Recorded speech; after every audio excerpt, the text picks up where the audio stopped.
Whether you're talking about politics or furniture, every movement needs a focal point. And for the Brooklyn design boom, that place is the Future Perfect. So on the name, the Future Perfect, I did a little research, dusted off. Well, I didn't. I like spent 20 seconds on Google, but I know it's a verb tense, and I forgot what it means. Tell me what it really means. Well, the Future Perfect as a tense is I will have done that then, which I love because there's a sense of hope and optimism in that.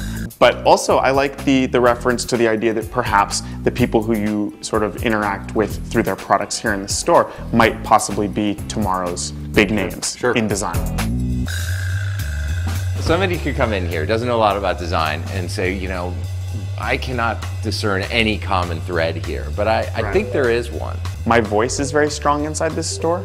There's a lot of irony in here. These tables are done by Jason Miller, and what he's done is he's kind of created this like classic picnic bench effect, right? Like the whole like outdoor, like carving up your name into the table, like I heart whatever. This dishware collection is from Sarah Sihat. It's the 50 Cents Dinnerware collection. A lot of these designers are working in so many different areas, you know, whether it's furniture or plates, like Jason Miller is doing, you know, like Jason Miller's furniture, and then these are his teapots. I can't let you leave without kind of talking about this table for a second, because this project has just had such a great response. What it is scraps of wood that they collect from local Brooklyn wood shops and then piece together to create these sort of like one-of-a-kind furniture pieces. It's beautiful, it really is nice.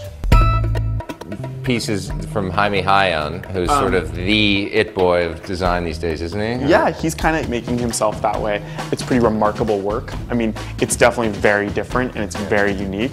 But what's great too is the price point of this stuff. His vases are like, you know, they're a collector item and they're like 400, 500.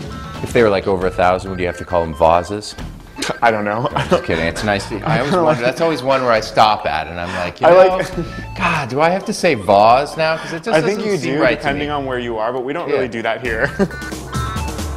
So speaking about Jaime Hayan, we have a really amazing collection of work that he did for Lladró. In the case of this mirror, this is a new object that he's done. And then, you know, I just love her. If she was hollowed under the bottom, wouldn't that be the best, like, toilet paper cozy? Yeah.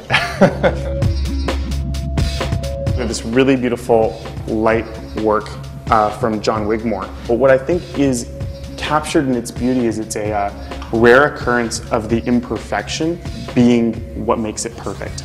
Wabi-sabi, isn't that what the Japanese call it? Oh, really? Beautiful imperfection. Oh, wow. Yeah. I didn't know that. Yeah. Oh, that's great.